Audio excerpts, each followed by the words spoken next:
मित्रों नमस्कार। आप देख रहे हैं धर्मदर्श पत्रिका का यूट्यूब चैनल दस्तक मीडिया। मैं विनोद शुक्ल आपको सुना रहा हूं बाबा नीम करोली की अद्भुत गाथाएं। अद्भुत गाथाओं की श्रृंखला में आज हम आपको लिए चलते हैं चित्रकूट। पावन तीर्थ स्थली है। आपको मालूम है जब भगवान राम वनवास पर निकले थे तो चित्रकूट होकर निकले थे।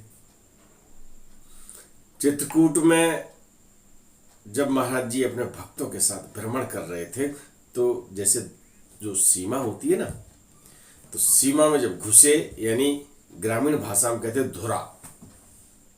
धुरा जानते हो ना? धुरा एक तो वो होता है जो पहिए में पड़ा होता है, और आजकल हम बैरिंग कह सकते हैं जिसे, है ना। तो और धुरा गांव का वो होता है या किसी भी नगर का वो होता है जहां से सीमा शुरू होती है।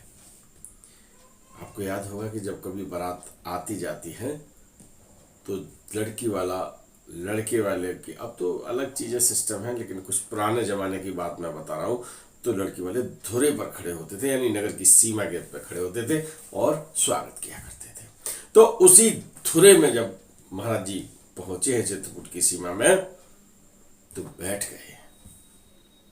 उनके साथ भक्त भी बैठ गए हैं और कहने लगे कि यही मिट्टी है जहां भगवान राम वनवास के दौरान नंगे पैर घूमे थे।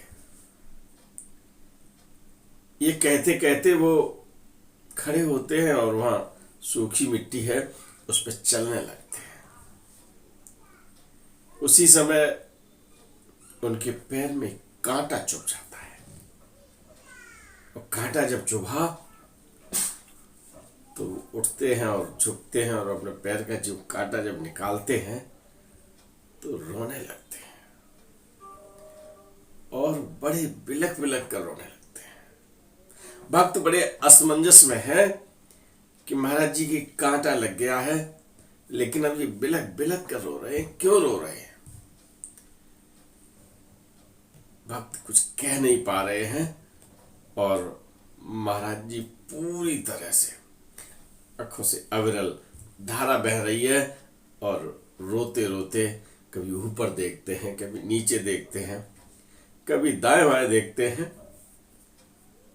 महाराज जी का ये स्वरूप देखकर भक्त भी रोने लगे। महाराज जी से जब थोड़ा सा एक भक्त ने हिम्मत करके पूछा,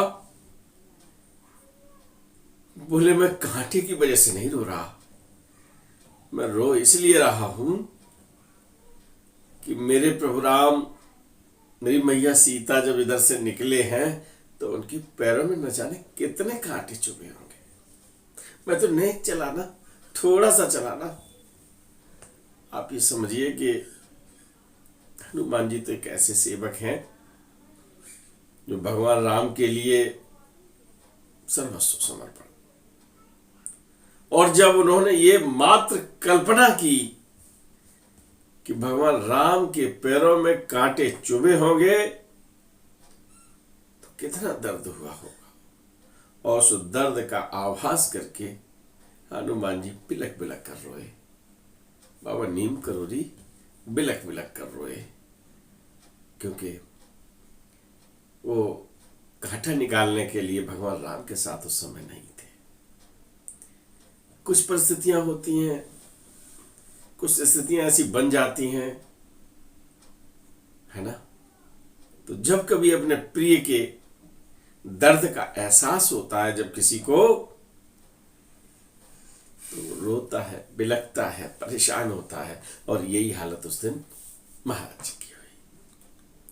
चलिए चलते हैं चित्रकूट से फिर दूसरी जगह, वहां का हाल बताएंगे अगले एपिसोड में। तब तक के लिए राम राम। वीडियो पसंद आए तो लाइक कीजिए, शेयर कीजिए, सब्सक्राइब बटन पर क्लिक करके चैनल को सब्सक्राइब करें और बेल आइकन दबाना बिल्कुल ना भूलें, ताकि हमारे अपडेट